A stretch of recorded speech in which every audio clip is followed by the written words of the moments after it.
Сіздерді Қазақстан Республикасының тұңғыш президенті елбасы кітапханасы. Мәнерлеп оқуға қатысушылардың ең кенжесі 4 жаста. Мектептің табалдырығын аттамаса да Мейірханның шығармашылық қоржыны бай.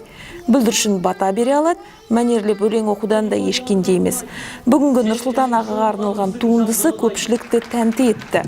Тіпті бойынан толқыныс та байқалмады. Нұрсұлтандай атамыз, қазақ елін басқалған, атамыздай боламыз, елдің қамын ойлаған. Өлең жаттауды мамам үйлетті. Өскенде солдат болам. Жүректі тебірентер өлеңдер ерекше сезімге бөлейді. Көркем сөз оқу шеберлері Астана және елбасы тақырыбын әуелетті. 20 бала қазақ ақындарының туындыларымен, әрі өздерінің шығарған өлеңдерімен тамсандырды. Ернұр Біләлов те поэзияны жанына серік еткен жандардың бірі. Биылғы жылы мектепті тәмамдаған жас ядролық физика мамандығын меңгерген. Техникалық кәсіпті таңдағанымен шығармашылықтан қол үзбейді. Өзі де өлең шығарады, өзгелердің поэзиясынан да сусындайды. Мен рухым арқылы елім үшін қызмет етем. Елімді сүйем, осы өлеңдер арқылы өзім елім үшін жақындамын. Соның арқылы еліме бір қандай да бір пайдам тисін. Қай жағынан болса да еліме пайдам тигіземін. Сондықтан осындай өлеңдерді оққан өзіме қажет етіп санаймын. Шараға қатысқан балаларға елбасы кітапханасының атынан естелік сыйлықтар табысталып, экскурсия ұйымдастырылды. Елордалық жастар Астана күніне арналған көрмелерді аралап, бірегей жәдігерлердің тарихын тыңдады.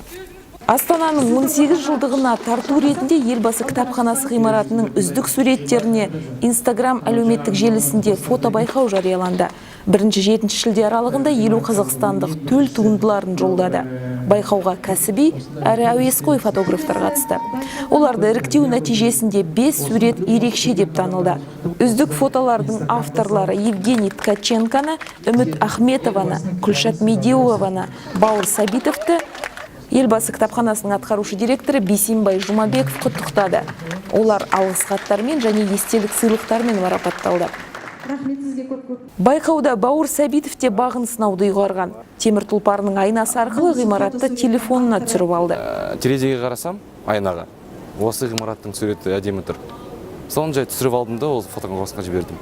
Орындалайын деп ойлаған жоқпын, жай қатысайын деп ойладым. Және осы ғимаратта бірде рет болған жоқпын. Сол келіп қарайын деп ойладым. Сол кеше маған айтты, 5-ші орын алды деді. Сонымен өте қуаныштымын. Байқауға қатысушылар үшін арнайы экскурсия ұйымдастырылды. Олар елбасы кітапханасындағы жәдігерлермен және Астана күніне арналған көрмелермен танысты.